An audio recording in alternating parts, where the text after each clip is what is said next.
Sir, I request Ramanjanayal sir to introduce the today's guest, Shankar sir. Thank you, sir. Good morning to all of you. It's a great privilege and honor to introduce the speaker of today's session, Dr. P. Shankar, Assistant Professor, NIT Andhra Pradesh. Dr. Shankar has received his master's degree from Acharya Nagarjuna University and PhD from NIT Tiruchirappalli. His research area includes optimization algorithms for PV systems and power electronic converters. He has published in highly reputed journals such as IEEE, IET, etc. With this small introduction, I would like to invite Dr. Shankar sir to start the presentation. Thank you, sir.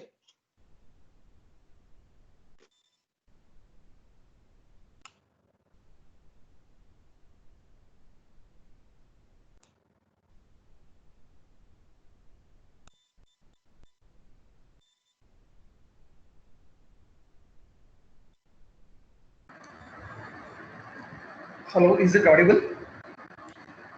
Yes, sir. Yeah. Good morning, all. I'm Dr. Shankar. I thank the management of Bardhaman Engineering College for inviting me for this for presenting this particular session. Hello. Hello. Yes, sir. Continue. Okay, yeah, shall we start the session now?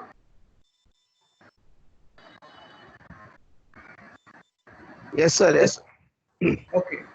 So give me feedback in between in case his voice is not audible. Otherwise, I will be continuing, hoping that it is audible. Okay.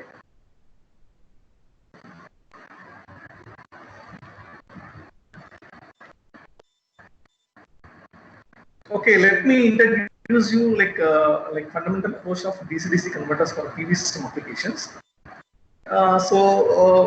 This is just I wanted you to just have a glance about the RC and the RL transitions. You know that once if RC circuit is there, if you give a voltage, no, the capacitor voltage will not rise suddenly. It will take some time to rise to given voltage. Similarly, once if you have a stored current inductor, okay, so the inductor will not allow, the property of the inductor doesn't allow sudden change in current. Similarly, the property of the capacitors does.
Hello. Sorry to interrupt you, sir. We are unable to listen to your voice.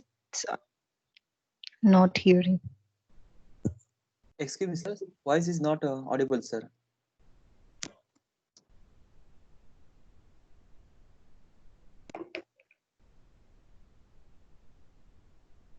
Your voice is muted.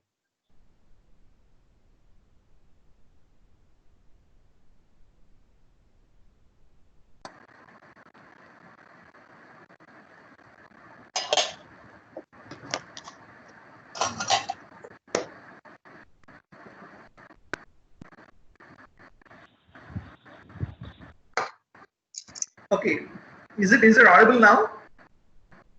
Yeah. Yes, No. sir. Yes, sir. Yes, Yeah, sir. No, it is audible, sir. Yeah, the problem is I don't know how it becomes unmuted. But there was a Anyway, lot of disturbance in the voice in the meanwhile.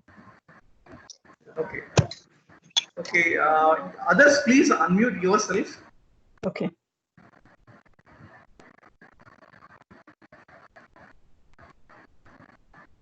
Okay, coming to PV. So PV has, P-type middle and N-type middle. Once they put together, then PN junction will form. Then once the photons are projected over the depletion layer, then holes and electrons will separate, and then holes move to N region, and then electrons move to N region, and holes move to P region. Now these electrons are free to move. So once if you have some electrical circuit is closed, then these electrons will start moving. Therefore, the current flows. Therefore, the energy is being extracted from the PV. Now there are two types of panels. One is the polycrystalline. They are widely used. There are other type of cells are available, but most widely used cells are polycrystalline and monocrystalline solar cells. And then, so the government is also giving a lot of encouragement for PV installations, because why it is. Excuse me, sir. Excuse Because of me. PV. Sorry to interrupt you. We are getting a lot of disturbance in your demo.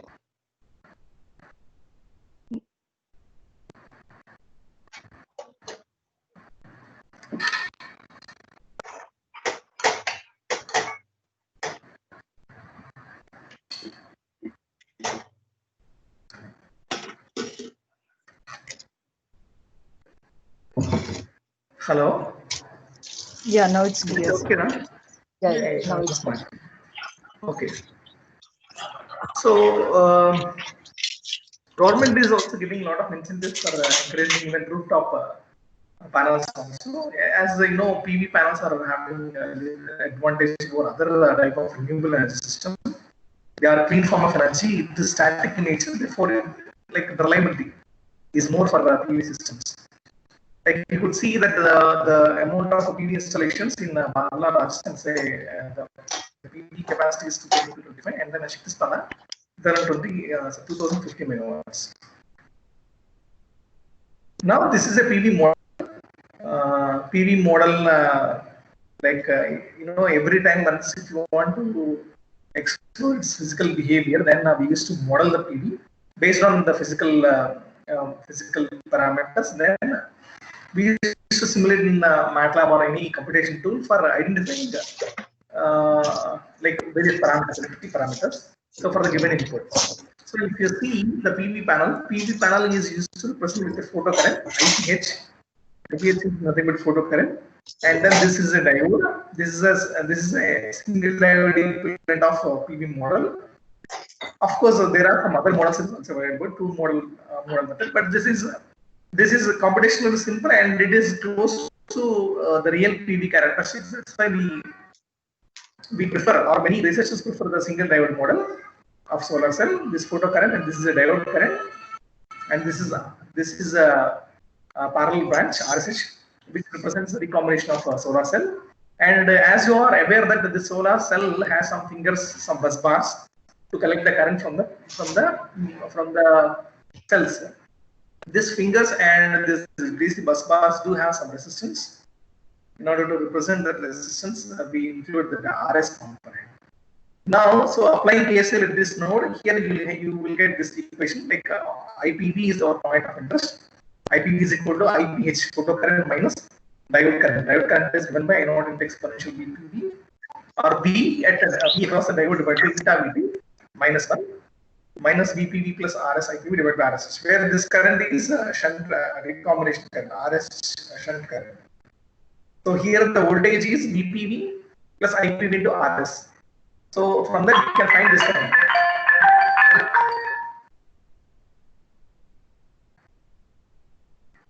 Okay. Now, so of course this then IPH is a function of lambda. Lambda means it's an insulation, solar insulation or irradiation. So unlike a DC strip source, this solar system power varies with respect to lambda, solar irradiation or insolation, or even it varies with temperature also. So that's why the power from the PV is more in nature. That is Hello, not sir. Shankar sir. Sorry to Yes. interrupt, sir. Sir, still there is some disturbance at your side, sir. And most probably if some fan is around you, sir, it might be causing No, the no, disturbance. I turned off my fan also.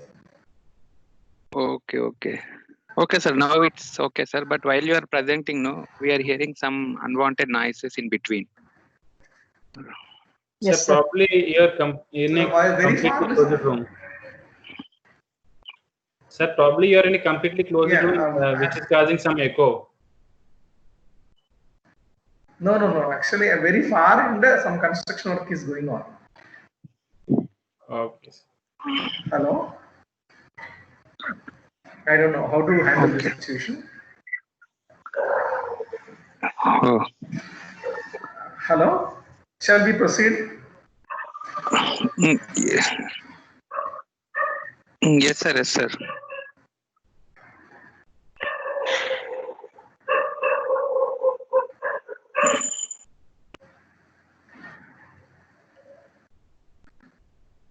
Okay.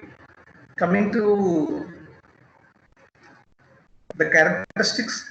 See, if we want to plot the IV characteristics or PV characteristics.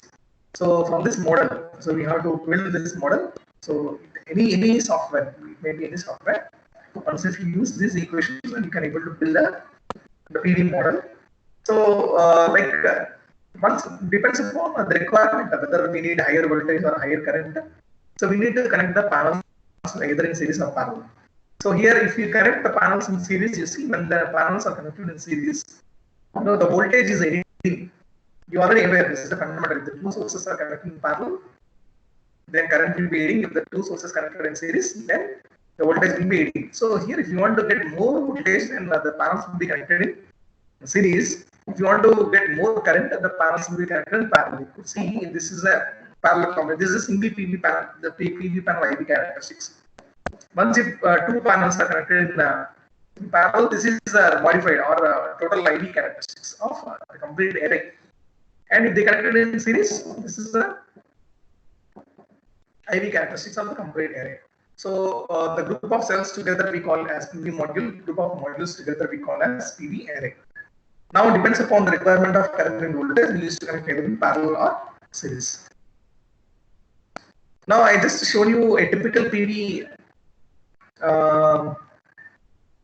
module specifications. One is maximum power, then open circuit voltage, then maximum power voltage, then short circuit current, and maximum power current. If you go through the PV panel, like if you want to purchase in the market, then you have to talk about few specifications. One important specification is power, and other is open circuit voltage. Then other PV module specifications are shown here. So there are some specifications you will get from the data sheet also when you want to model. One is ideality factor. So it depends on the material of the solar cell. Then we have number of series cells.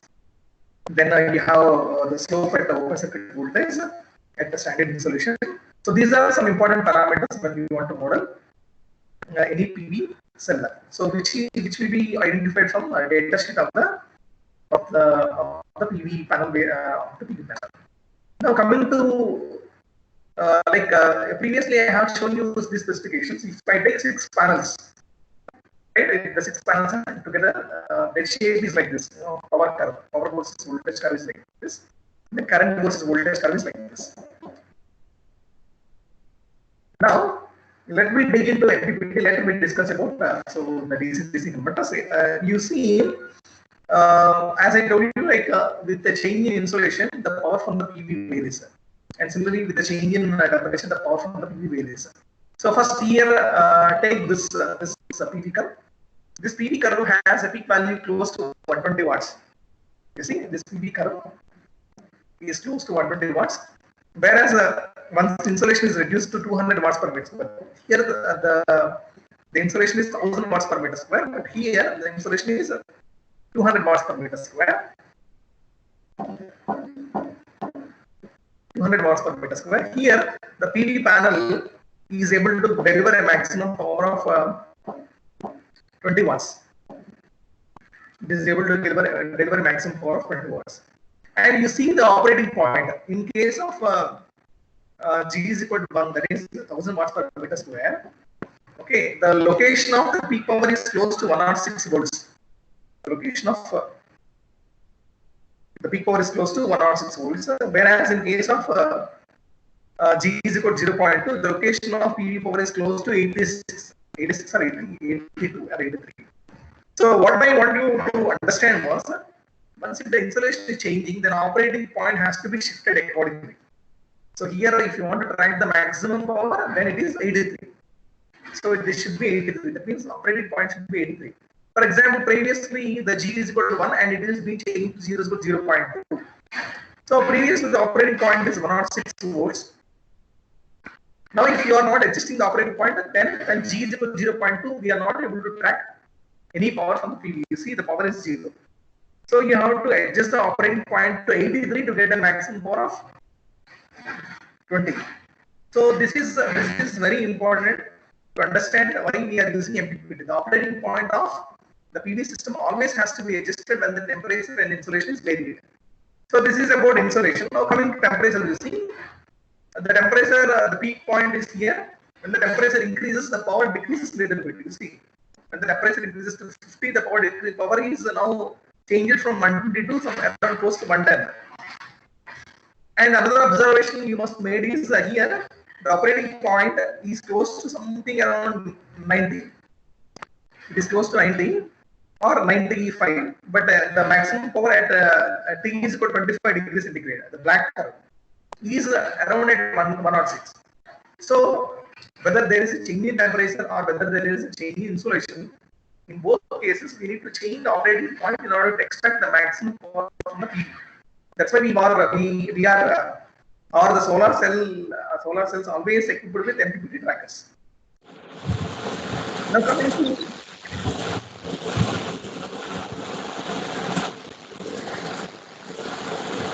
coming to hello.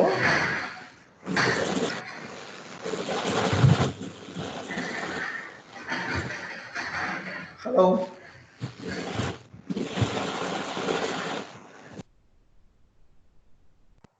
Shankar sir, please unmute your microphones and then continue.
Hello.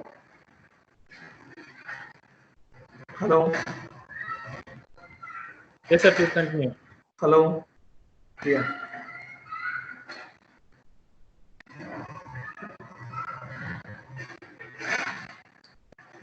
Okay, coming to other properties of PV panel, once they receive under shadow, like you see, there was a terminology partial shaded condition. So partial shaded condition means few of the panels receive unequal light. So here that may be because of neighboring trees or neighboring buildings or improper installation of PV panels. Once if they receive shadow or once if the panels are not distributed properly, not like light was not distributed power properly, then immediate effect is the power from the PV system reduces. Another immediate effect is the PV curve has multiple peaks. In case of uniform insolation, the PV curve has single peak. In case of partial shaded conditions, if you notice clearly, like the PV curve has multiple peaks. You see, this peak is called local peak, and this is called global peak, and this is called local peak. So, I mean, so there may be more number of peaks available, but one among them is a global peak, and the rest of them are called local peaks. You take this PV curve. So once the insulation is changed, then you may get this type of PV curve also. Here, this is called global maximum power point. This is a local maximum power point. This is local maximum power point, and this is local maximum power point. So here also you could notice that you see the operating point here is around the GMPP operating point is around 50 volts here, whereas here it is around around 96 or 97. So under partial shaded condition, the difference will be too large as compared with the normal condition. In other words, the operating point range in case of uniformly shaded conditions, if it is around 10, that means from 106 to 96. But here, under partial shaded conditions, the operating point should be much more. So even like it may be more than 60 also, like if you talk in terms of voltage. So always whether it is under partial shaded conditions or whether it is under normal condition, then the operating point has to be adjusted. This is a difficult explanation about how the PD curve has multiple peaks. For example, you take a simple 3 panels. The 3 panels receive a insulation of 1.8.6, 1 kilowatt per meter square, 0.8 kilowatt per meter square, 0.6 kilowatt per meter square. Based on the insulation, the photocurrent varies. For example, assume that the photocurrent here is 1, the photocurrent here is 0.8, the photocurrent here is 0.6. So if the current through all the panels is below 0.6, all the panels are contributing to the load. If the current is exceeding 0.6, what will happen was, based on the equations which we developed for the PV system, the voltage V3 becomes 0. The voltage V3 becomes 0. The load current drops beyond 0.6. If this current, if the current exceeds beyond 0.6, the voltage becomes 0. Sorry, voltage becomes negative. If the voltage becomes negative without this bypass diode, for example, if there is no bypass diode here, what will happen was that current into V3 is there. Instead of delivering, it is taking the power because the voltage is changed. Current action is same. Then instead of giving the power, it is taking the power. It acts like a sink, not as a source. Therefore, few hot spots will be formed in the cells, and the solar lifetime decreases. In order to increase the lifetime of the solar cells, then we manufacturers are usually they connect a bypass diodes. These are called bypass diodes.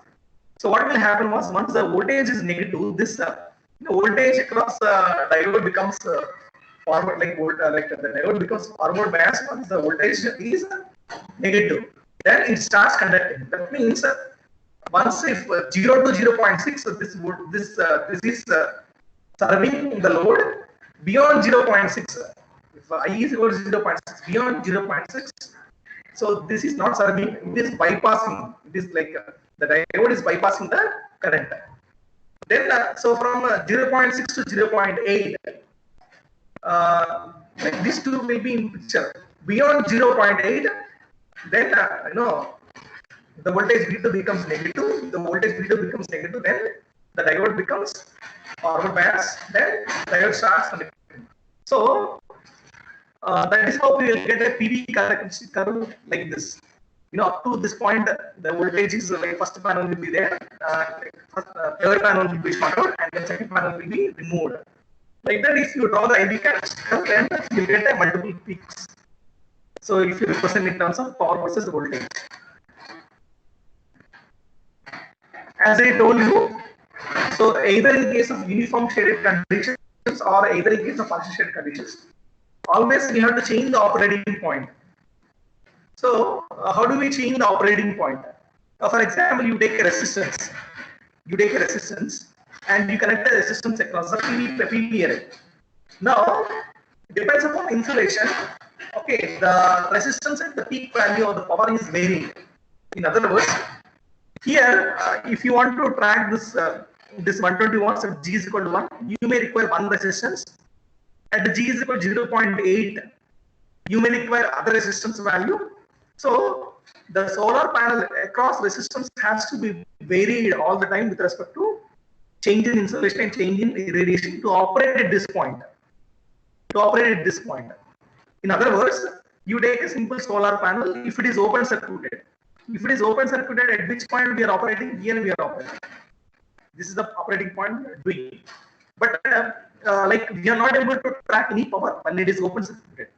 But once if you operate, like once if you include some resistance such that the operating point or the voltage across the resistance is 106, then you are able to track the 120 watts. So by hand or by physically, it is not possible always to track the maximum power without any digital controllers or without any closed loop operation. So a closed loop operation here is important in order to track the maximum power. So a closed loop operation is done using like MPPT controller. So MPPT, this is called MPPT tracking techniques. There are so many techniques that are available. Of course, our point of interest is different, but this algorithms will work on boost converter or any other DC-DC converter. Okay, where we change the duty ratio and then we are able to track the maximum power from the PV. Okay, there are two important points. One is whether we are doing it for standalone application or whether we are doing it for the grid application. So once if it is a grid application, then we are always tracking the MPPT controller. Once if it is a standalone application, then we have to go for voltage regulation application. Now, coming to a grid integration, of course, I'm just detailing about a grid integration. So here it's a PV panel, and basically this is a DC bus. Of course, between PV panel and DC bus, we used to connect a DC converter. And as for supplying emergency loads, okay, we usually require some batteries. So batteries also again requires a DC converter. Of course, this should be bidirectional. Okay, and we may have some DC loads. Okay, then we have inverter. Then inverter is fed to grid. Okay, this inverter may supply to the local loads also. For example, if the switch is open, that means it is nothing but standalone condition. At the time. So how do we control the inverter pulses? So going for voltage regulation. So we have to control the output voltage regulation or voltage at the bus or common coupling point is a per unit one. So the inverter current is adjusted such that the voltage at the bus is per unit. In case if this switch is closed, then our intention is to integrate to the grid. Then we are going for MPPT tracking. So here we are doing MPPT control from the DC converter. So and then we have to see that the capacitor voltage is constant. Because if we are tracking the maximum power, the power may be varying. Therefore, here the input power must be equal to output power at the capacitor. You see, you take the capacitor, the input power to the capacitor, and then output power to the capacitor. In an average sense, it must be equal.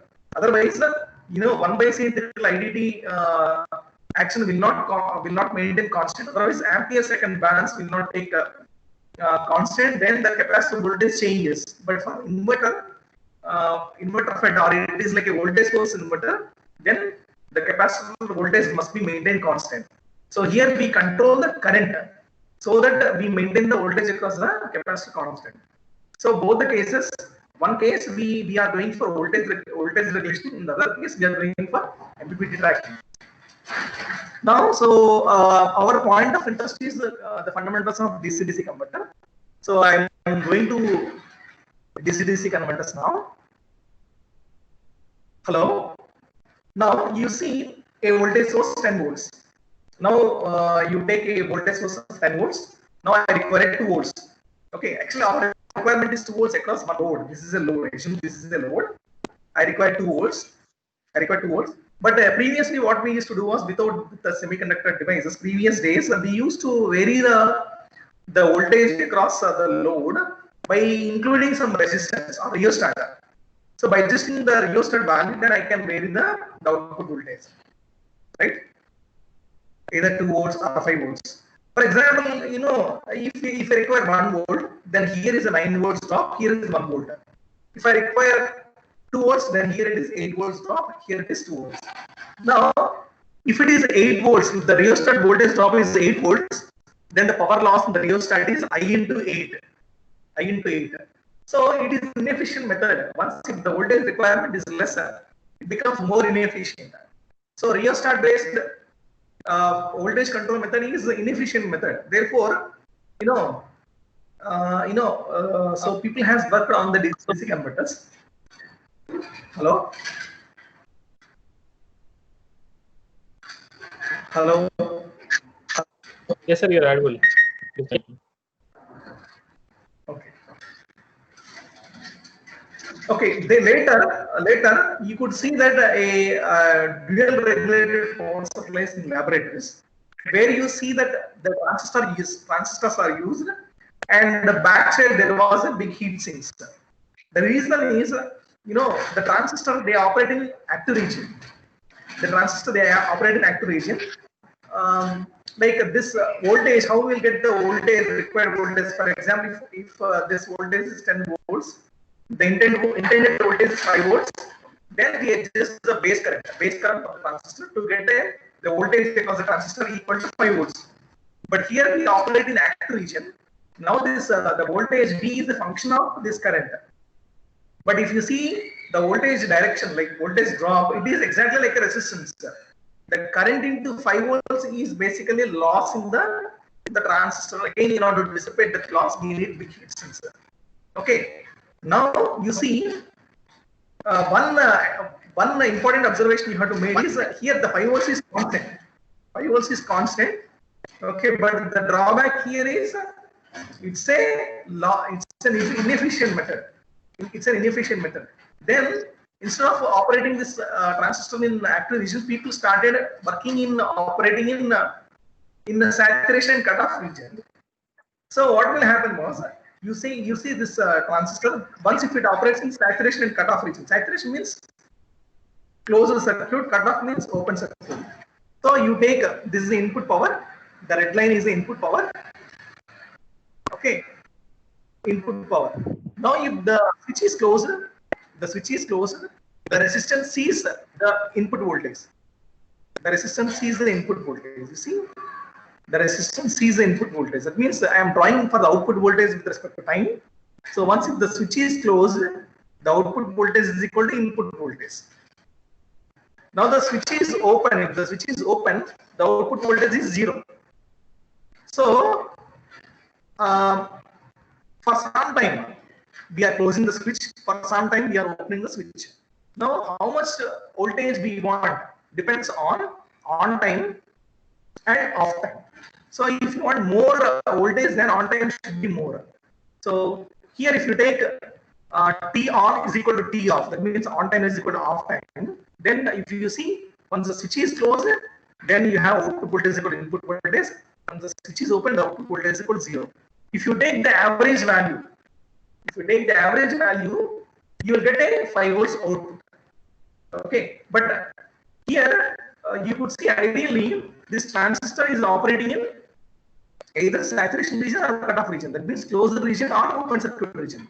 If it is closed, the current is finite value, the voltage is 0. If it is open circuited, then voltage is the finite value and current is 0. So power is equal to voltage into current. Then either it is closed condition or open condition. Ideally, the power absorbed by the transistor is 0. Therefore, it is efficient method as compared with the transistor operated in active region. But the major drawback is, once if it is closed, we'll get a V output equal to V, and once if it is open, we'll get V output equal to 0. Average value we may get the required output voltage, but you see the actual voltage, it differs from the average voltage value. So it has high ripples. Now, ripples means if you do some Fourier analysis, it has both a DC and AC component. Our idea is to get a pure DC voltage. So we need to stop the AC component frequencies. How do you stop the AC component frequencies? Is by using LC filter. You are already aware, if you take low pass filter will allow only DC components and it blocks the AC components, because our required output voltage is a pure DC value. If you want to get a DC value, then you need to have an LC filter which blocks AC component and which bypasses the DC component. Now, the fundamentally speaking, if you take inductor impedance is given by omega L. So once if for higher frequencies it is offering higher impedance, therefore it is stopping higher frequency. And similarly, you see here the capacitor having a XC value which is equal to 1 by omega C. The impedance is given by 1 by omega C for the capacitor. With increase in frequency, then it is bypassing the AC component. So the load is seeing the DC component, and the AC component is blocking or bypassing by LC filter. Okay, therefore we will get the less ripples. But one important observation you have to make is, if you simply connect L and C and a series switch, this is a switch here, the transistor is a switch. If you close and open the switch, what will happen if I close the switch? The voltage across the inductor rises. But if you, the voltage for a given voltage, then current through the inductor rises. But once if you have a series switch, once if I open the series switch, what will happen was, the physical property of inductor. So V is proportional to L into dA by dt.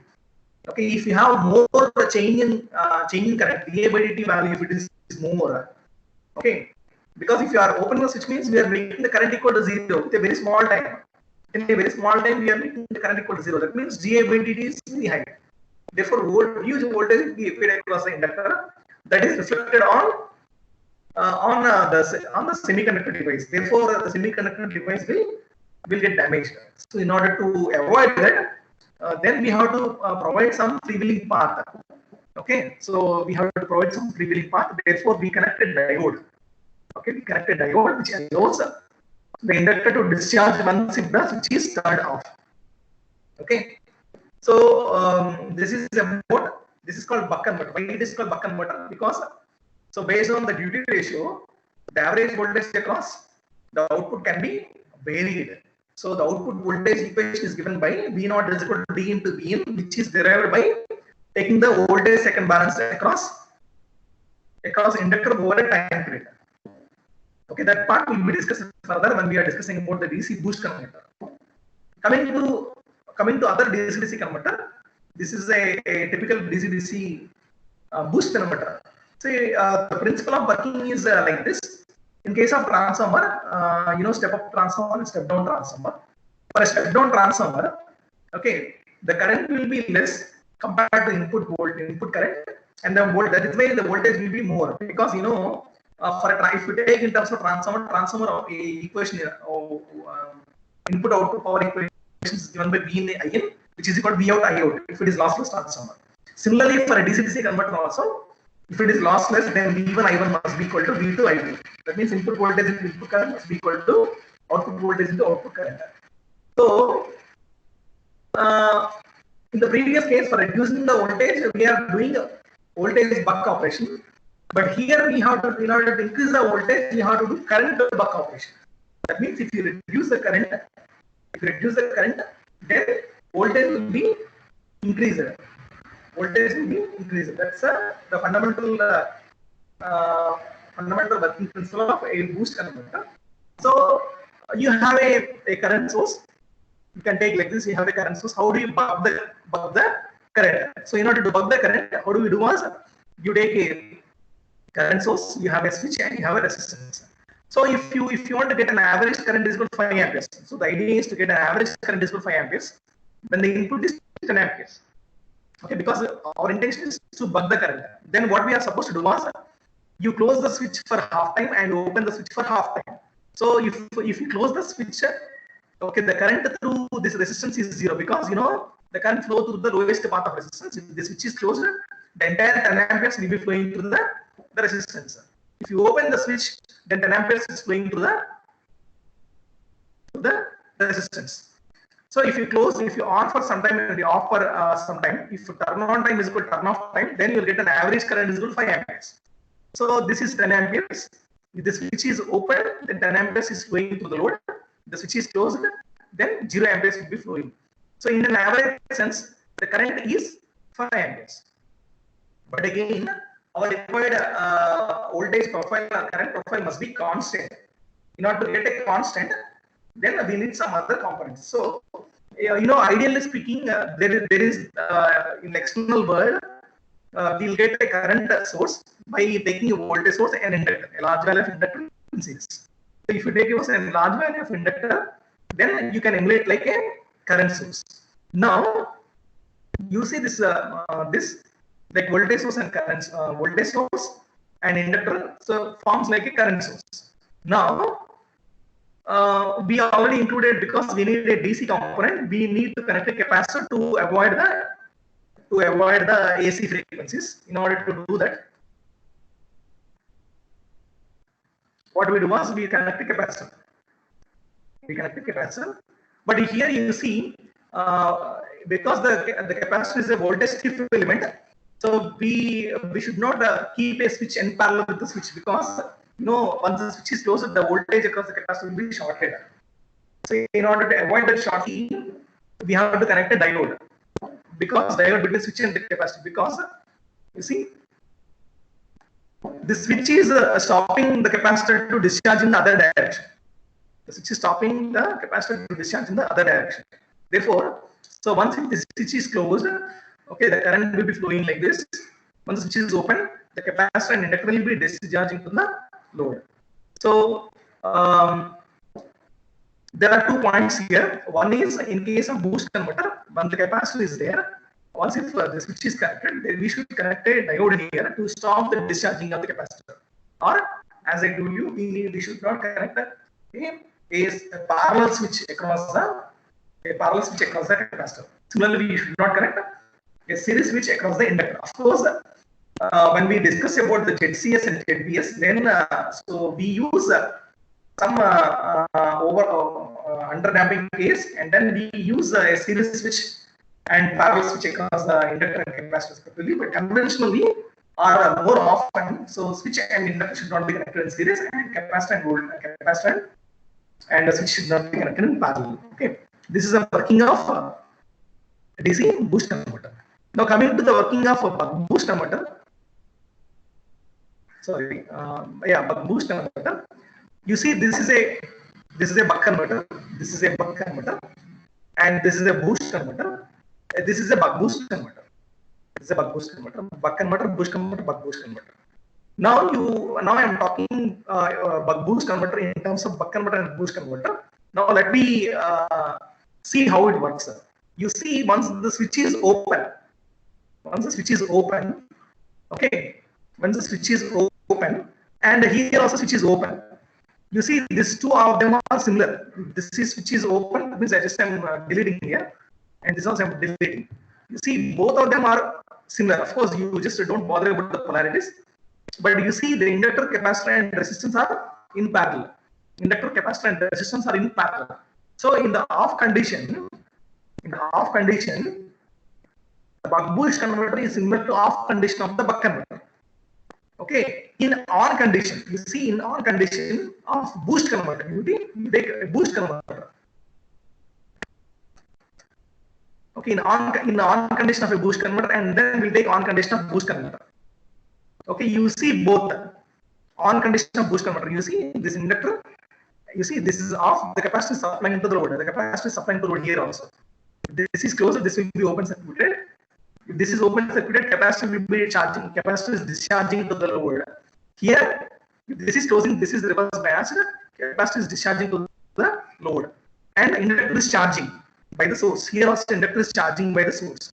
So what is the takeaway is, once if the switch is off, then buck boost converter is similar to off condition of buck converter. When the switch is on for the buck boost converter, it is similar to on condition of boost converter. So depends on the time. If more off time, then it behaves like more buck converter. Therefore, the output voltage is lesser compared to the input voltage. If the more on time compared with the off time, more on time compared with the off time, it is more into boost converter because on time is more, so it is more behave like a boost compared to buck. Therefore, output voltage is more than the input voltage. Okay, that is how we derive the buck boost converter from both buck converters and boost converters. Hello.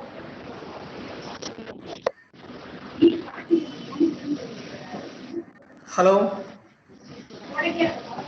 Yes, sir. Yes, sir. Yeah, is it audible? Yes, sir. Audible. Some disturbances Okay. are there, but still audible, sir. Okay. Participants, please mute your mics.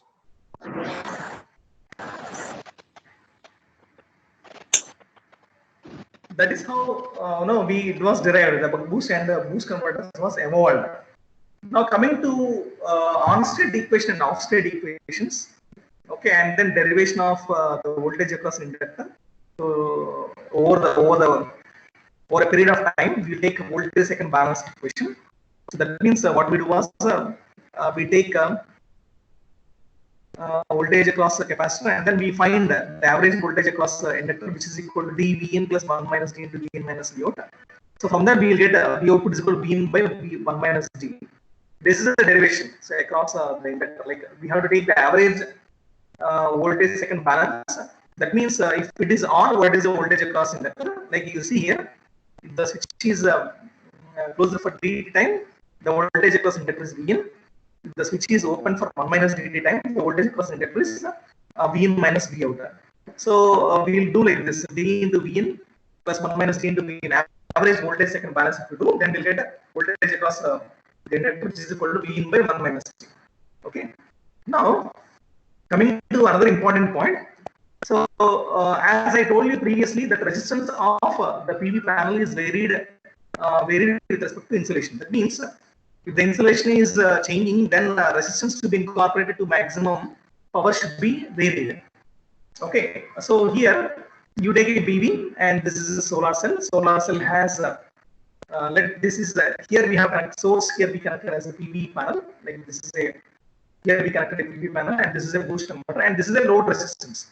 Okay, so basically for MPPT tracking, so we usually prefer to connect a battery. Otherwise, also like we explain with respect to load resistance. That's also valid. It is like this. Now, as I told you, if you take a simple boost converter, then okay, R equivalent seen from the source. This is the source. The R equivalent seen from the source is Vn by In. What is Vn formula with respect to output? Is 1 minus d into V out.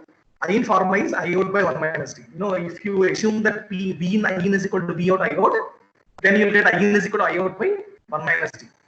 Then if you solve, then you'll get the equation 1 minus d square into R load. 1 minus d square into 1 minus d whole square into R load.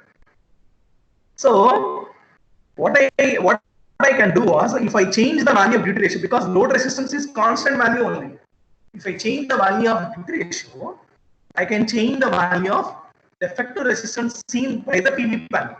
Here, if the source is PV panel, the effective resistance seen by the PV panel can be varied by adjusting the duty ratio. Okay. Okay. Now I will talk in terms of MPPT tracking. Assume that I have a load resistance is equal to 10 ohms. Assume that I have a load resistance is equal to 10 ohms. Okay. Now, if the resistance should be seen from the PV panel is 6 ohms for getting maximum power, then you have to adjust the duty ratio 1 minus d whole square to 0.6 in order to 0.6 into 10 gives 6 ohms resistance. So this is called impedance matching. Impedance matching means we adjust the effective impedance across the solar cell such that the solar cell maximum resistance is equal to the load resistance seen by the PV panel, which is equal to the input resistance by the boost converter. So which is given by V in In, which is equal to 1 minus d square into R load. Okay, this is how we do MPPT tracking.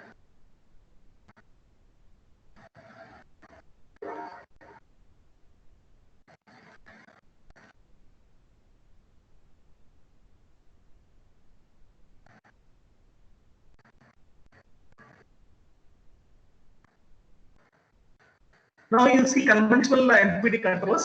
So it starts from here and then it reaches here.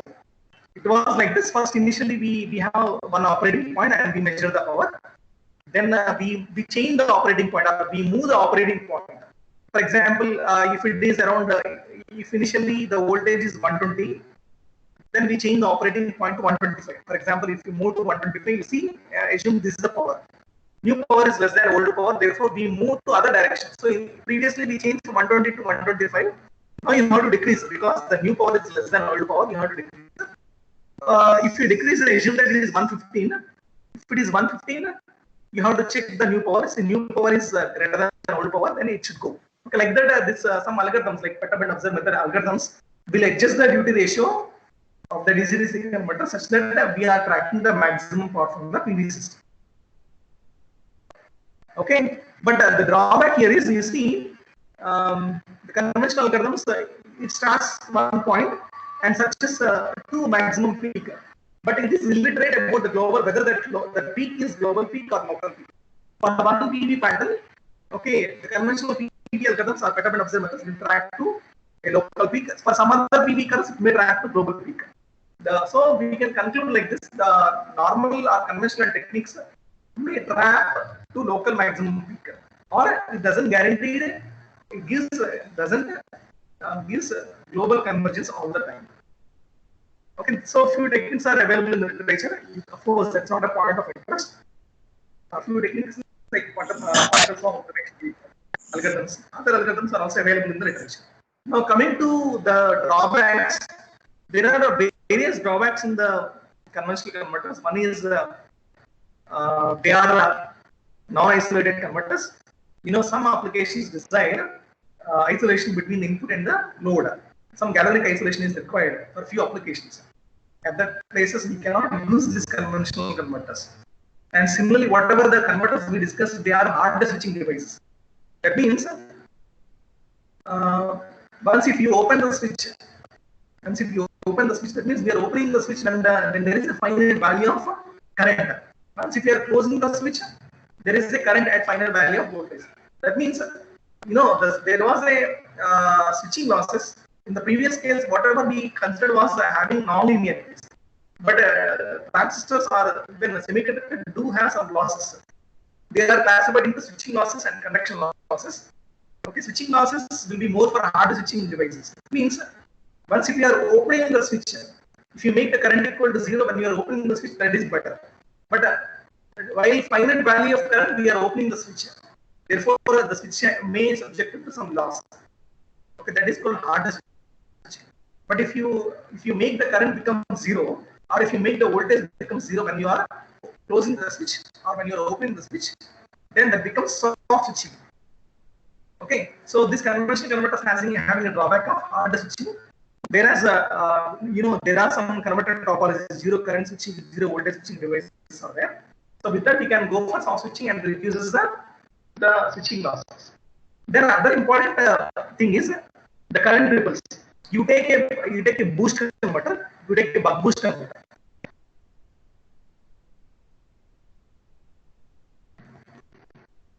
You take this is a buck boost converter, this is a boost converter, and this is a buck boost converter. This is a buck converter, boost converter, buck boost converter. You see these two converters, buck converter and buck boost converter has series switch. That means if the switch is open, you see, then the switch is open, then you are not able to track any power from the PV. Because when the switch is open, the load is not connected to source. At that time, when the source is idle, we are not able to track any power from the PV. But in case of in case of a boost converter, you know, so there is inductor. Inductor will be stored energy when the switch is closed. Okay, so when the input is not connected. What I want you to convey was, there was one parameter called input current ripples. Very important for PV system for energy extraction. We cannot say that though you implemented MPPT tracking, it depends upon the converter, the energy extraction vary. For example, for a buck converter, the energy extraction is less compared with the boost converter. Okay, relatively boost converter is better. So for the input current ripples, if we discuss in terms of input current ripples, among three, the boost converter is better. But still the boost converter has some ripples. Once if you have more ripples, then we have less energy extraction from the PV, especially if the source is PV. One point of interest is how much ripples we have at the input. Okay, so we need to, like, people are working in high input current ripples also. And coming to another drawback of the conventional system, like if you take a boost converter is a non-minimum phase system. Non-minimum phase means it has zeros at the right hand side of S plane. Once if you have zeros at the right hand of the S plane, once if the load voltage is intent to increase, once if the gain is intent to increase, then the systems become more unstable. The system becomes more unstable. Okay, that's why people has worked in minimum phase systems towards boost converter. And similarly, in case of a conventional boost converter, the gain is given by 1 by 1 minus D. 1 by 1 minus D into V in. Output voltage is equal to 1 by 1 minus D into V in. So ideally speaking, you can the gain can be infinity, but because of the parasitic elements like inductor, like parasitic elements means the resistance of the inductor and the resistance of the capacitor, the non-linearities of the switch, we cannot go beyond 4. The gain of a conventional boost converter cannot go beyond 4, or it is less efficient if you go for more gain. Beyond 4, it is less efficient. Therefore, okay, in some applications we demand more than 4. So for that, a few people has working in high gain converters. And another point is this conventional converters, they have a drawback of unidirectional. It allows the current from one side, from one like A port to the B port, input port or output port. It doesn't allow the current bidirectionally. So it's a few drawbacks. Based on the few drawbacks, then works has evolved. A lot of works has evolved. This is a simple bidirectional converter. Of course, you have another session, so they'll be discussing about more in detail about DC-DC converters. But in a overall, I'm just showing you one by one how they avoided these drawbacks. This is a simple bidirectional converter, so it can move from L port to H port or H port to L port. But here, from L to H, it is a boost operation. From H to L, it is a buck operation. This is a bidirectional converter. In other words, you could see that it's just like a buck boost converter. If you see from here, this L port, it is like a boost converter. If you see from H, it is like a buck converter. Okay, so it is a bidirectional converter. And then interleaved converters. People are working on interleaved converters. The idea of interleaved converters is connecting two boost converters in parallel. If you are able to connect two boost converters in parallel and the switch is toggled such that the current is like this. You see. So previously, this is a first boost converter output, and if you have a phase shift of 180 degrees phase shift, like the switch is operated in 180 degrees phase shift, then you get the second converter current is like this. Second converter current is like this. If you add up, then what will happen? The ripples. That means ripple means delta I. The difference between I peak value and I minimum value is a ripple. So the ripples will decreases if you add the currents. Okay. This is this is one interleaved converter. Of course, there are so many topologies around multi-phase. They are called multi-phase DC-DC converters. Then I said some applications require or demands isolation. In order to provide an isolation, then you for a DC-DC converters, we prefer the transformer, isolation transformer, high frequency isolation transformers. They isolate the source and the load. Okay, they isolate the source and the load. And one advantage is here is we can increase the range also. Not only we can isolate, here we can increase the range also. It depends upon the turns ratio of the high frequency transformer, whichever we choose. Now coming to soft converters. Soft converters means where we imbibe a soft switching techniques, that is either zero voltage switching or zero current switching. Here you could see this cell.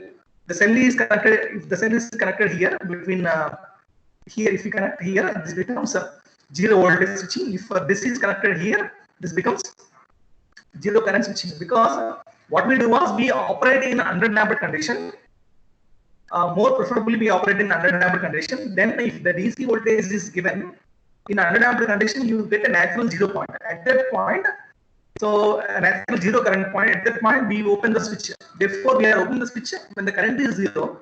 That is why it is called 0 current switch. Here, the voltage across the capacitor also increases and comes to 0. At that point, at the point of the capacitor voltage equals 0, if I open the switch, then this becomes 0 voltage switch. So the switching power loss depends upon the voltage at which it is blocking when before it is closing and current before it is opening. Okay, so when we are doing a 0 condition, then switching losses will be minimized, not reduced. Then coming to minimum phase system and high gain converters, I have shown in the same slide. Minimum phase system means what we do was the converter was designed and we have to shift it. We have to find the transfer function. We have to change the transfer function such that the complete gain has no zeros at the right hand side. You see G1 and G2. So this is a conventional boost converter, operates in continuous conduction mode. CCM means continuous conduction mode. You could see that it has 1 0. It has 1 0 in the right hand side. Okay, but modified converter, you see G3. G3 is a modified converter.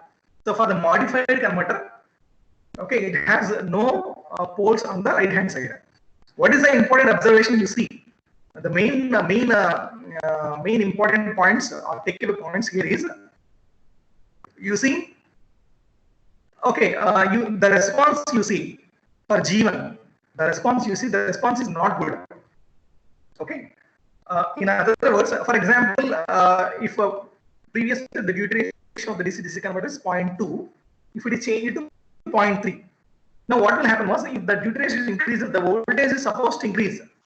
Okay, but here instead of increasing, it is not, but here it is increasing.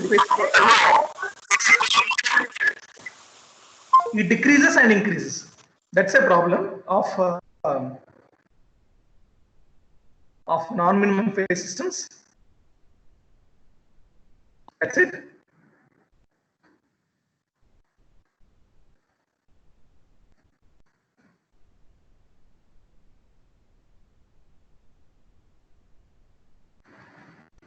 Coming to other type of converters, it is about high gain converters. So high gain converters is, if you take, this is a typical example of high gain converters. We have a lot of topologies has evolved high gain converters, where the output voltage is sometimes the gain is 2 by 1 minus d, or 3 by 1 minus d, or 3 minus d by 1 minus d, or 1 plus 2d by 1 minus d. There are so many converters has evolved. Okay, one typical or widely used way is, it has some voltage multiplier cells. Of course, you go through the reference, then you could see so many DC-DC converters. So with high gain DC-DC converters available. The idea here is like this: these two capacitors will be charged parallelly and discharged series, so that the output voltage is increasing. For example, if the switch is open, then they charge parallelly. You see, they charge parallelly through D1, C1 they charge parallelly, and then through C2, D2 they charge parallelly. But once the switch is closed, it discharges like a series. You see, discharge series. The diodes, if this is like A and B is closed, if A and B is shorted, then the diode D1 is reverse bias and D2 also reverse bias. The direction of the current is between C to C1. You see, it is like this. It comes like this. C2 and C1. So C1 and C2 will be aiding. So voltage is aiding at the load. Therefore, they can able to multiply the gain. Instead of you are getting 1 by 1 minus d, you may get 3 minus d by 1 minus d, or so many topologies has about 2d by 1 minus d, etc. Okay.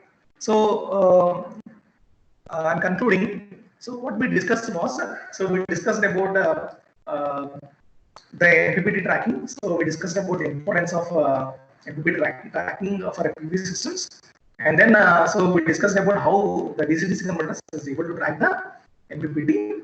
Then so meanwhile we discussed about the evolution of buck converter, boost converter, and boost converter. Then we discussed about the drawbacks of conventional DC-DC converters. Then we have seen how people has come up with the solutions in addressing the various drawbacks. Okay. Now I am opening the audience to have, if you have any queries, you can ask. Audience.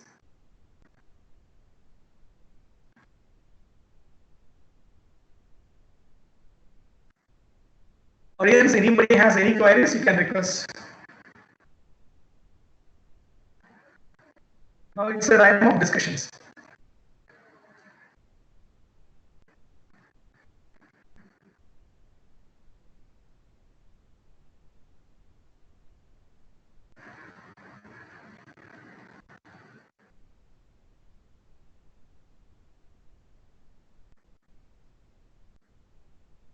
What is sir?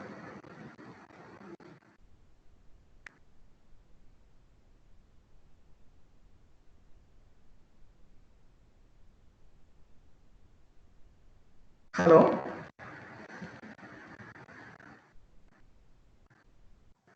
Hello. Yes. Yes. Yes. Participant, if you have any questions, please unmute your mic and then ask.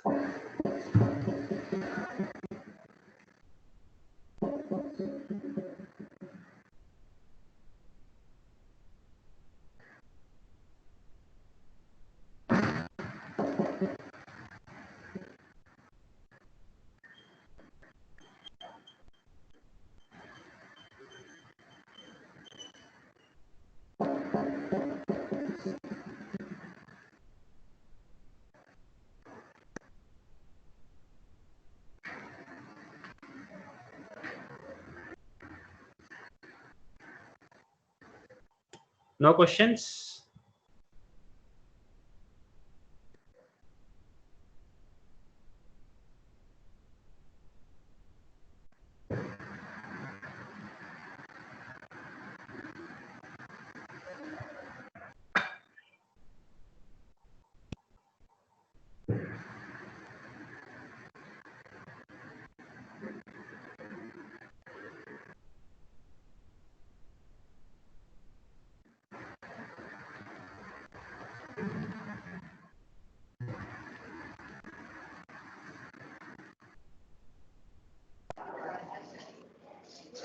Hello, Yes.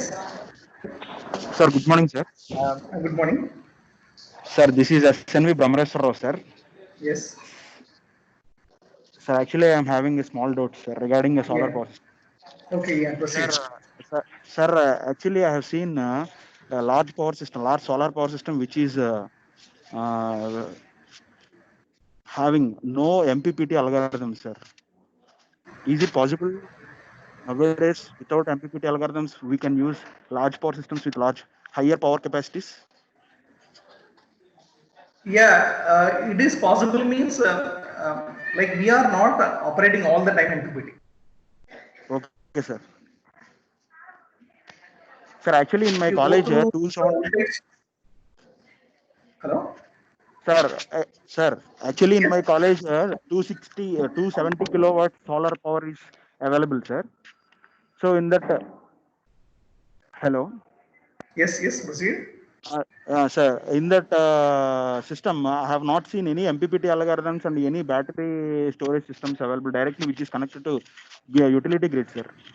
Yes. In that also, in the utility grid, what we do was, Sir, like once if it was a connected utility, I mean, so there also we do the current, the taking of current, like whatever the current we are injecting, that is helping us to track the MPPT. okay, sir. Okay, inside, like maybe you may not observe physically, but so we do have the MPPT track. Sir. Okay, sir. Sir, I am having one more doubt, sir. Suppose if you are, sir, I am having one more doubt. Yes, yes, yes. Sir, if you are simulating the same system in simulation, shall we use MPPT algorithm or this is the part? Sorry, I didn't get your question. Some Sir, voice. actually, if I want to simulate the same 270 kilowatts power system in simulation, Okay. shall I use MPPT algorithm technique for incorporating the maximum power tracking, or shall I skip that one for simulation part? See, you have to do MPPT. That there is no. So you have to do MPPT. The algorithm Okay, should be, some algorithm should be run there. So back end of that. Okay. Particularly in case of simulation, sir. Huh? Particularly in case of simulation, not for hardware. Sorry. Particularly in case of simulation, not for hardware. MPPT algorithm. No. See, the logic is very simple. For example, Sure. if you have taken a PV system and then you have given to inverter. Okay, sir. Okay, you have given to inverter.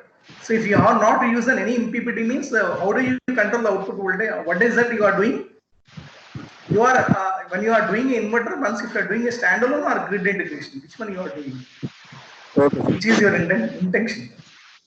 Okay, sir. Thank you, sir. Sir, one participant has asked a question in the chat window. Which is the best DC to DC converter? See, we cannot generalize the best DC converter because it depends on the application. For example, some applications desire isolation. It depends on the application. We cannot say the best DC converter. As I told you, like in order to address few requirements. For example, the requirement is such that you don't like that is not a PV system. If it is a DC system, simple buck converter or boost converter will do. Depends on the application where you want to, where you are addressing. We cannot say this is best. Sometimes some applications demands isolation, as I told you. At that time, we require some push-pull converter or forward converter. Okay. But one thing is when you are doing any design, like you cannot take any converter and then put for any application. So first for defining the application, you have to identify what is the input voltage, what is the output voltage, what is the acceptable ripple factor at the input and the output. Okay, based on the acceptable ripple factor, then you have to identify the optimal switching frequency. Then based on the optimal switching frequency, you have to design the value of L and C. Okay. So we cannot say this is the best for all the converters. But you have to choose the application. So based on the application, you have to identify which is the best. Hello? Hello? Yes. Sir, can we use jet source inverter in place of DC to DC converter? Yes, you can use jet source inverter you can use, where what we do was in a leg during shoot, like so we call deadband. Usually we provide a deadband to stop the shoot through fault, right? In case of jet source inverter, we use that advantage because of inductor will charge at the time. You can use this, of course, you can use the jet source inverter. Hello? Hello, not clear, sir. See, in case of jet source inverter, what we do was we have inductors and capacitors, right? Yes, sir. You have inductors and capacitors. You have a inverter switches. You have inverter switches, and then if you want to boost the voltage, then what we do was we short the switches in a leg, right? Yes, sir. We short the switches in a leg. At that time, we are charging the inductor. Okay. Okay. And then we are discharging when we want to get discharged. So the thing is that jet source inverter can be used, and that is named as the single stage conversion, but they are not that much efficient in handling all operating points. Okay. Handling all operating points means if the insulation starts decreasing or increasing, if we design for one set of insulation, it may not effectively work for all set of equations.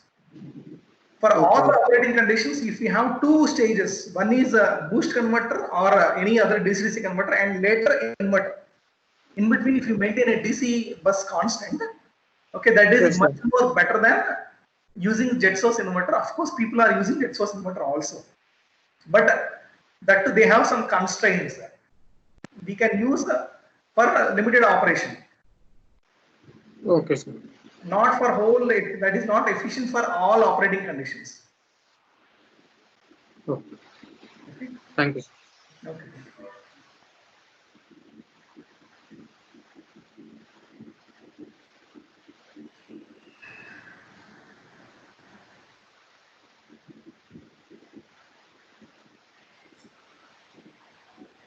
Any other question from any participant?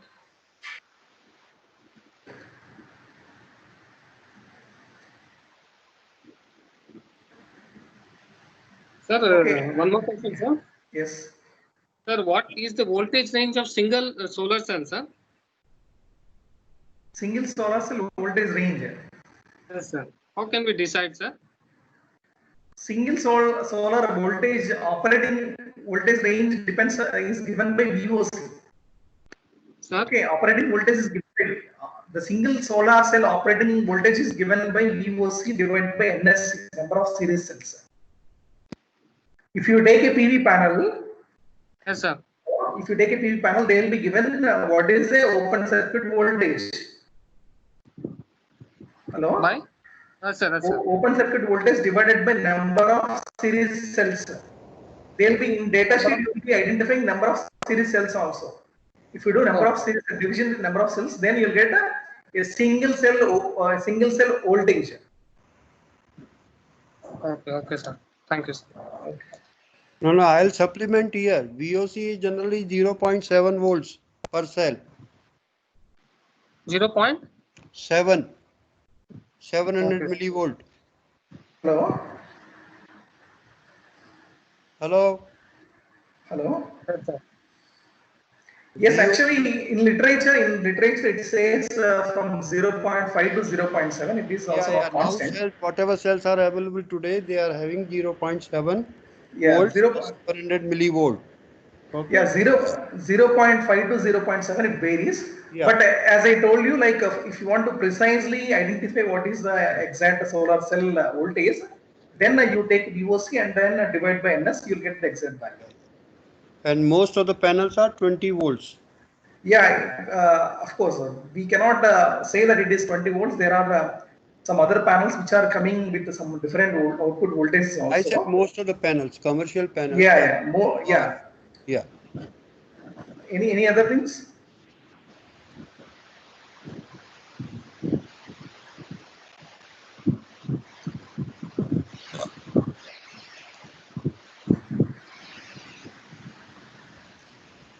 Anything we want to for discussion? Sir, jet source inverter is a bidirectional device or unidirectional device, sir?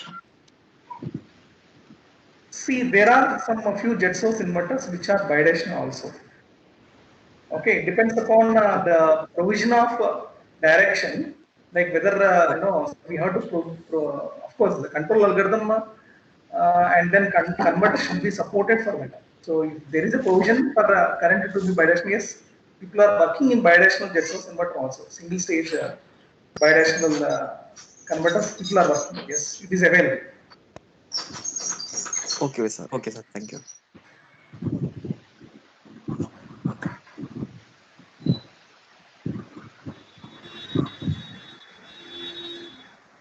Any other queries or so we have any discussions on this platform about the topic?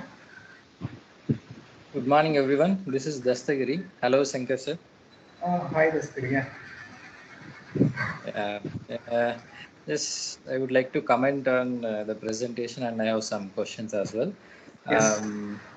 I really like the flow, the way you started. I mean, you started with PV panel, the significance of MPPT by showing impact of irradiation, temperature, and how you can overcome that by using a DC-DC converter, and what are the DC-DC converters available, and why only boost, why not buck.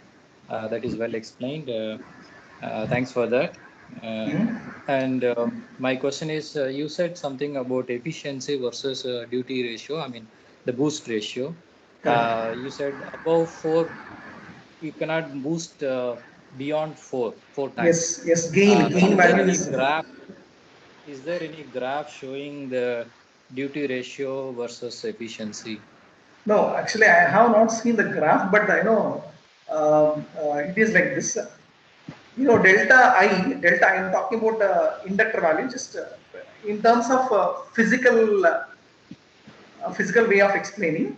If you take a simple inductor and was charged, okay. Hello?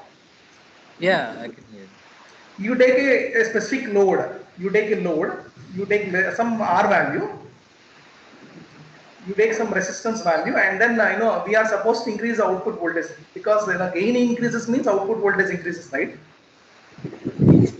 Yeah. For the increase in the output voltage, then output power increases. For the same to be happened, then input current has to be increased. Yes. Okay, once if the switch is closed, then capacitor has to supply the power to the grid. So the capacitor has to supply the load, right? When the switch is closed, the capacitor has to supply the load. Okay. And once the switch is closed, the inductor has to store the load, store the power, total average power, isn't it? Yes. So what happens was that the delta I part increases. Therefore, on an average, the average current increases. Then you know, resistance, you know, inductor has some series resistance. Then that I into R increases. Okay, therefore voltage drop increases. Voltage drop across the inductor increases. Okay, similarly, you know, once if the current value increases, then on state, because you know diode is there, diode has more on state resistance, then I into on increases. Like that, if you include the non-linearities, whatever the equation which we say V naught by 1 minus D into V in, it is not valid. It is valid only if there is if it is ideal condition. But we will not get that equation. Instead of increasing, though we are increasing the duty ratio, instead of getting more voltage, the voltage output voltage will be reduced because of increasing the drops across the other non-linearities. Okay. One more question. There are some papers saying that 0.46 or 0.48 duty cycle of DC-DC converter is enough to take care of MPPT. You don't need to go with any kind of PI based or PSO based or fuzzy logic based, whatever may be the MPPT tracking technique that you are going to use. But it says that if it is 0.46 to 0.48 duty ratio, then it is good enough to take care of MPPT. See, Could you please comment on that? yeah, actually it depends upon the application again. For example, you have a PV system, you have a limited PV system. I mean, the PV system is around 1 kilowatt. You take a PV system of 1 kilowatt, or most VOCs of this PV system, if you take 1 kilowatt, if you require some 3 panels, if you take 3 panels, if they connected in series, then you may get hardly some 60 volts. Or 60 to 65 volts you will get that. But for example, if you want to integrate to single phase system, then the DC bus voltage required is 230 into root 2. So 230 into root 2 divided by 60, you know, you require more gain. At that time, 0.48 is not enough. Depends upon the application. Sometimes we may require to go for high gain also. The gain can be handled with the inverter topology as well, because we have inverter topologies which can boost the voltage. My question is mostly on is it true that most of the papers are saying 0.46 or 0.48 duty ratio, fixed duty ratio is more than enough to handle MPPT? See, the logic here is it is not all the conditions. What I'm saying was maybe more percentage. I'm talking about if you take from solar tracking time between morning 6 a.m. to afternoon 7 a.m. or evening some 6 p.m. Then you know see at more often with 1 bit ratio. I mean so more percentage I'm talking. So 0.46 may be better. But it is not optimal for all the cases. At that time, we are not giving the best. Hello. Is there any quantitative difference? Like, for example, if you go with the proposed PSO or some other MPPT tracking, or if you go with fixed duty ratio, Will I get, for example, if I go with the techniques, whatever you are mentioning about PSO or fuzzy logic base or whatever the MPPT techniques that are, if I go with that one, let's say with 1 kilowatt PV installation, I'll get roughly around 800 watts. But if I go with fixed thing, will I get 800 or will I get 700? Will I get 750? In the same operating scenarios, let's say take the same day, I have installed same 2 panels. One panel is running with MPPT. One panel is running with fixed duty ratio. Like, what is the difference that I can expect? See, first of all, whether that is an algorithm point of view, still again, I'll come to the algorithm. Just we talk, not PSO, it's an algorithm. So algorithm without algorithm, fixed duty ratio. Yes. So Exactly. fixed. See, as actually this quantitative analysis I don't have, but I think it will get definitely get some finite difference. Okay. I don't have a quantitative analysis right now, but there is. I think we can get, of course, few like algorithm based. One point is algorithm based is efficient, definitely or surely will get more efficient as compared with the fixed duty ratio. Okay. Yes. Okay, sir. Thank you. Okay, thank you. I would supplement here something, Dr. Jain from Vardhaman. Yes, sir. This question, first of all, we must understand the solar activity or insolation is not uniform throughout the day. Okay? Correct. So for a fixed installation of 1 kilowatt with a peak output at 800 watt, sometime at 1 o'clock in the afternoon, you cannot expect 7 or 800 watt in the evening. Okay? Is that True, clear? sir. I'm not talking about whether I get the same power at that particular instant. I'm not talking about that. Yeah. My question was, instead of continuously changing the duty ratio, because at the end of the day, you're going to change your duty cycle from some value to some value. I think it is proved that it varies from 0.4 to 0.5. Whatever maybe the MPPT you take, whatever maybe the change of irradiation is there available there.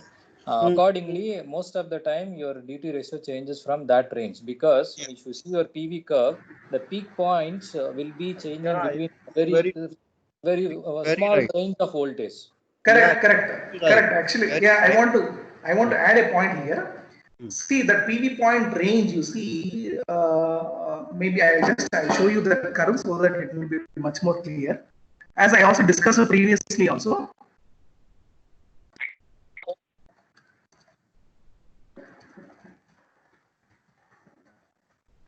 Yeah. Okay. Here you see. Yeah, here you see the operating point. So operating point is from 106 peak value we are talking, 106 to 80, 87 or 90. So the range is very small. The range is very small. We do agree for the small. Of course, the operating point is small. But once if it is under partial shaded conditions, the range can be more also. Of course, again the partial shaded condition. That part is again. It requires a lot of. Hello. So Yes, the sir. change. So conventional, once if it is uniform distribution, once if it is all the panels are operated uniformly, then operating point range is same 0.4 to 0.5 will do. But for partial shaded conditions, the region the point is not enough.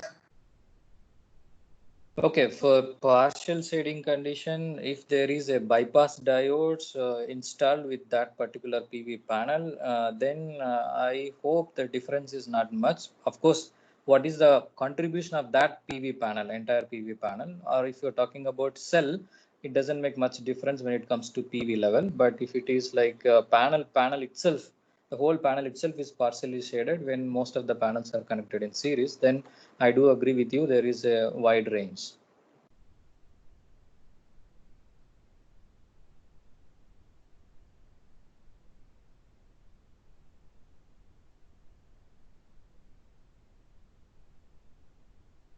Hello? Hello. Yeah, fine. Shankar sir, your mic is muted. Yeah, we can see your mouse is moving, but we cannot hear you.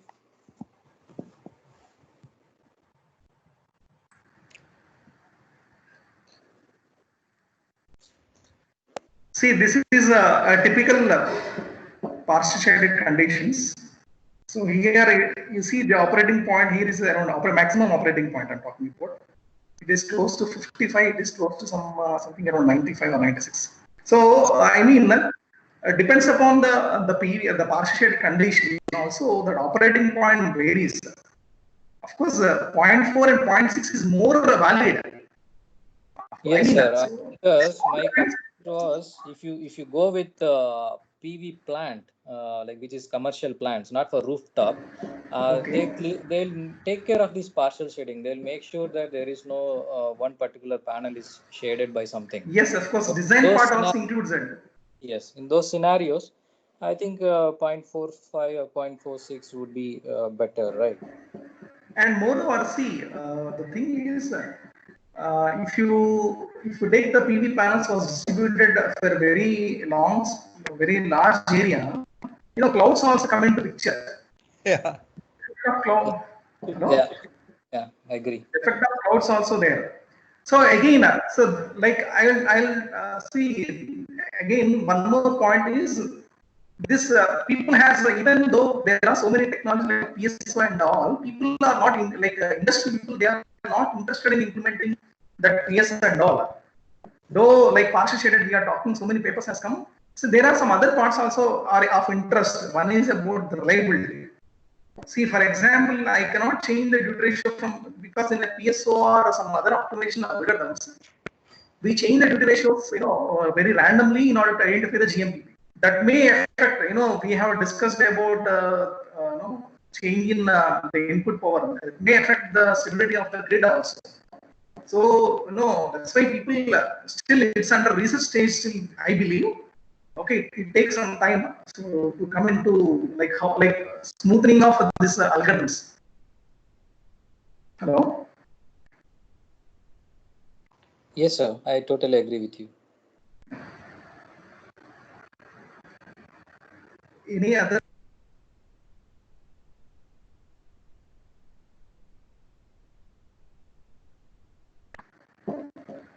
Any other things from the participants for the discussion?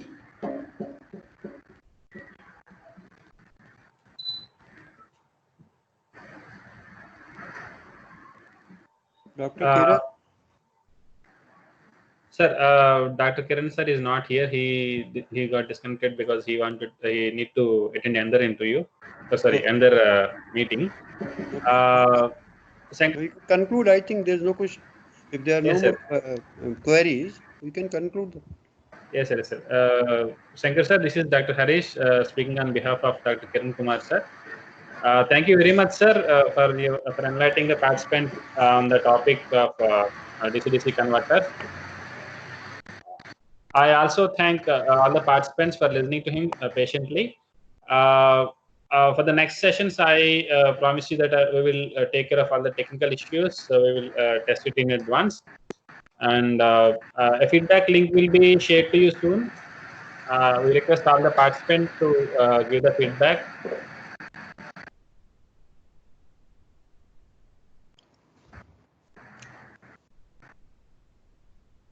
Okay, thank you for the invitation. All right, that's it. Thank you, one and all. With this, I'm concluding this session. Please check your mails for links for tomorrow's session. Thank you. Thank you.